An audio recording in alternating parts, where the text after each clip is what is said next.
the mirror because we hadn't finished it the day the day I was there singing it, and I thought we were going to finish recording that, and I walked in the studio and it was just me, Michael, amazing engineer Bruce Sweeting, and Quincy, and this other song was playing. So Eric is giving me the 10 minutes. So anyway, this other song was playing, and Quincy sort of like looked over his shoulder and said, "You like this song?" And I'm in the back knitting, so I'm waiting for Man in the Mirror to come on. So I'm knitting, and Quincy said, "Do you like this song?" And I'm like, "Yeah." He said, "Well, can you sing it?" And I'm like, "Yeah." He said, "Go on in the studio and sing." And then he said, "Michael, go on in there." And I was like walking, it was like slow motion, because I'm thinking, why is Michael coming in here to record? And then I walked into the vocal booth and I saw two music stands, two microphones, two lyric sheets, and on each lyric sheet, it was a song, "I Just Can't Stop Loving You," first verse Michael, second verse Siedah, chorus Michael, chorus Siedah. And it was in that moment that I realized I was doing a duet with the king of pop. It was crazy.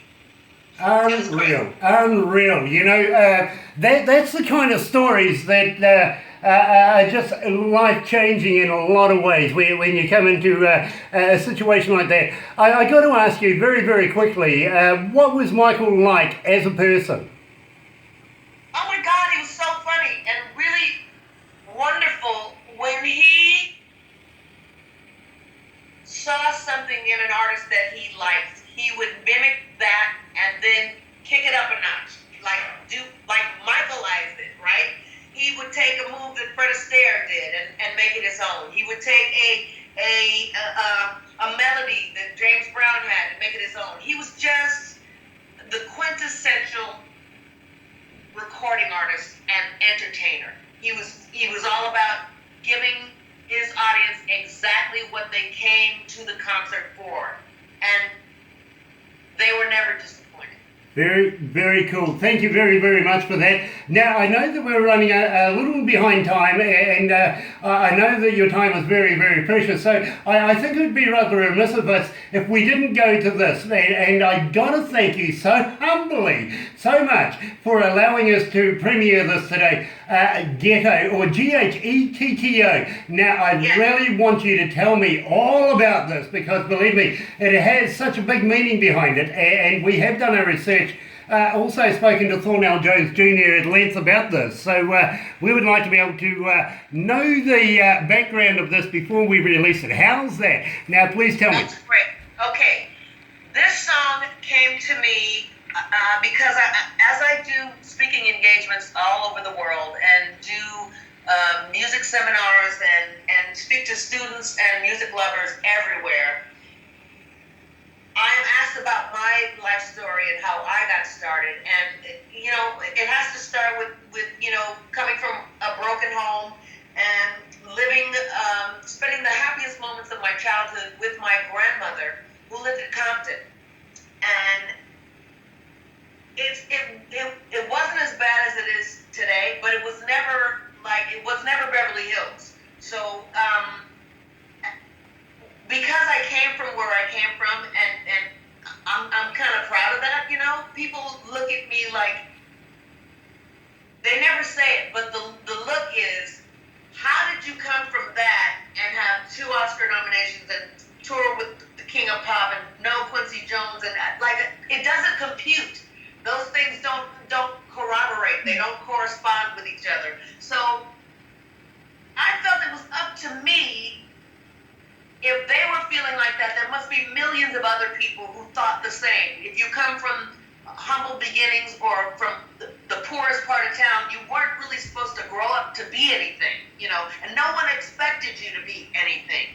So I wanted people who came up like me, in the conditions similar to I came up with, to know that where you came from does not determine where you end up in life. Like in this song, I talk about a child who wore worn clothes and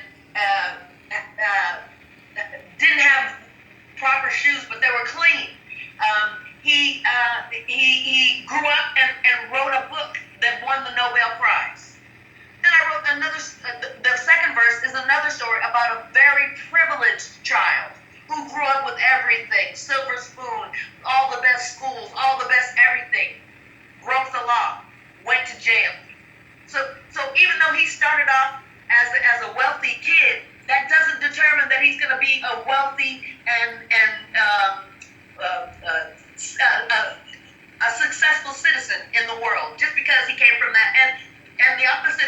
when you come from nothing, that doesn't mean you're going to be nothing. You know what I mean? Yes, so I do. I wanted to write a song that spoke to that. And I am in the academy, the recording, the music branch of the motion pictures branch of the academy.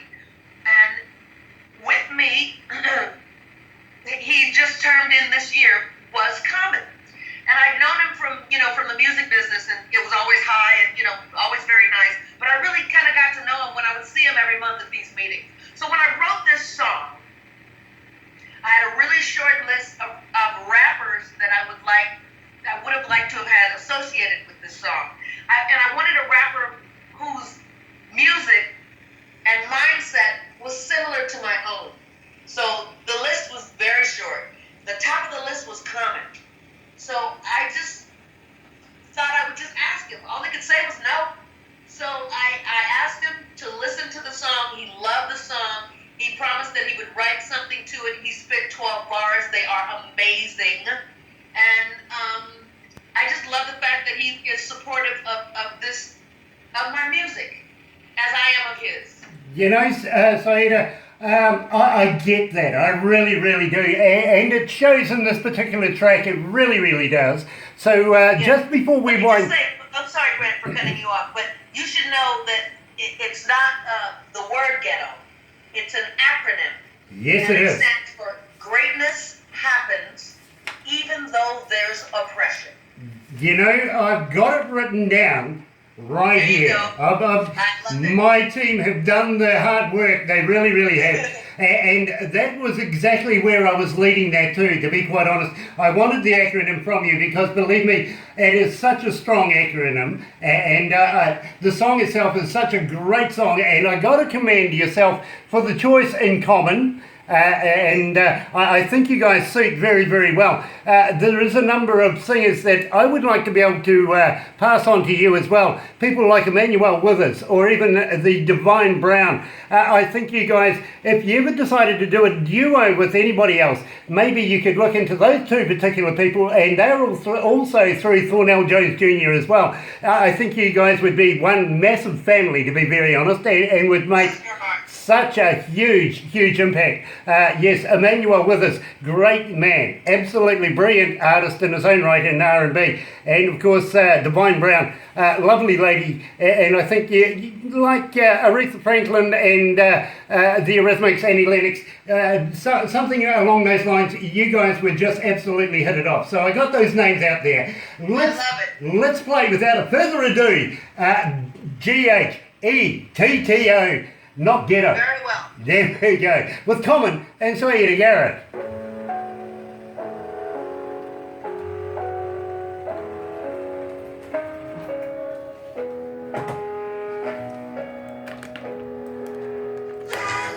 So, I know that you're ready to go, my friend. Yeah, I'm doing it at an event for ASCAP in like 30 minutes. Okay. So I have to. I'm sorry to cut you off, darling. No worries, no worries. So once the song's finished, can we wrap this up and say goodbye? And Absolutely. Thank you so much for doing this. Thank you for having me. I appreciate it. If by any chance you feel like doing a promotion for your tour, or even maybe we could give away some t-shirts or some CDs or something like that, please keep in contact with Barbara. She would love to be able to promote you further. Will. Absolutely. And if you would ever feel like doing me a stinger or a liner, I think you call it over in the United States, where you say, "Hi, my name is such and such. This is my new song played on Galaxy 107 FM," okay. or I'm a friend of Grant Reed's, DJ Grant Reed's at Galaxy, anything like that. We would certainly love to be able to play your voice as many times as possible. Okay. Awesome. Yeah. Thank you so much for this. And please thank Eric so much for making it happen.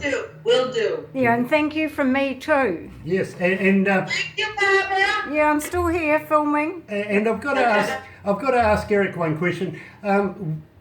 Is RCA still going? Eric. Oh, he's in another room. Oh, now. okay. Yeah, I think it was eaten up by another company. I think there's only 3 or 4 real labels right now, and I don't know that RC is one of them. I think it's been gobbled up. Yeah. Exactly, yeah, because I come back from the date, and now I take it you're a 62 baby. 60. 60. Oh, Okay, 60. you're just slightly older than me. That makes us in the same group. So you would remember people like Polygram, for instance, and RCA, of course, even EMI, Festival Records, all of those guys. And there's none of that There around. used to be hundreds of record labels. Now there are literally like 3 or 4. Exactly. It's kind of scary. Exactly. Yeah. That's the power of the internet. Yeah. It really is, you know. So if we can get you on the internet as much and as possible, you know, let's make it happen. You got it. You got it. Thank you, sweetheart. I really do appreciate talking to you today. I really do. Will you record the promo while you wait, or is it not that much time? No, there's not that much time. There really isn't. Okay. So, Okay. but if you feel like any time, just throwing one at us, we would certainly love to be able to play them for you. All right. Great. Cool. Awesome. And yeah, literally, if you want to do something about the upcoming tour that you got with Man in the Mirror or anything like that, if you've got any freebies we can give to our listeners, You got it. believe me, Yeah, I'm sure we'll have plenty of merchandise for that. Yeah, that's going to be a big deal. nice, It's going to be good. nice. Yeah. So, we would love to be able to promote it for you. Wonderful. Thank you. Awesome, awesome. Anyway, let's do this.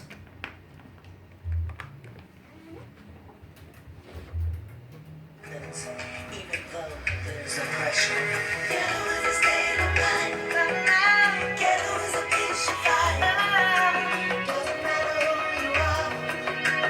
Only thing that matters is only thing that matters. Ghetto is a state of mind. Ghetto is a place inside. Doesn't matter where you're from. Only thing that matters is where you're at. Ghetto is a state of mind. Ghetto is a place to find. Greatest of the love is oppression. The beauty of the ghetto is the essence. Greatest of the love is oppression. The beauty of the ghetto is the essence. Greatest of the love is oppression. The beauty of the ghetto is the essence. That's right, you're right here at Galaxy 107 FM, joined by the legend and the icon, Siedah Garrett, and of course song Ghetto with Common in there as well, and believe me, what a great combination that is. Now, I got to wrap this up very, very quickly, but I haven't even had a chance to be able to ask you about being an avid knitter. Oh, God, yes. Yeah, you see, Funny. our It research... keeps me very calm, and I knit so I don't shoot people. You know, Basically. wow, that's a good reason. That is a very good reason. Keep knitting, you know, put one, yeah, all of that. I will. Totally. It shows you the quality of our research team. We've even got down to that, haven't we? So I've really got I to... appreciate so much having been on Galaxy 107 FM with you, Grant, and Barbara. Oh, thank you. And I hope if I ever get to New Zealand that we'll make time to see one another. I really look forward to that. You know In that... person. You know that's going to happen. It really is. We're going to get you down here. We're going to, well, you never know. Me and Eric might get arrested on the first day that we're together. It'll be that good. It really will. So thank you so much. And I got to humbly thank you from myself because I've been a big fan of yours since all the way back in the middle of the 80s, way back then. Bless your heart. And When I was 6.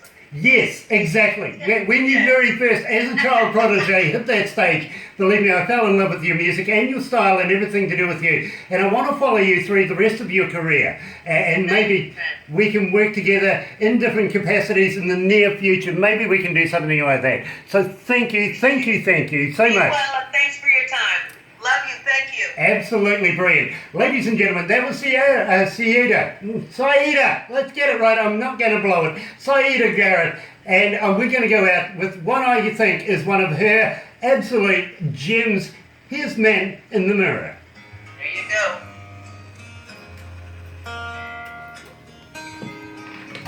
Oh dear.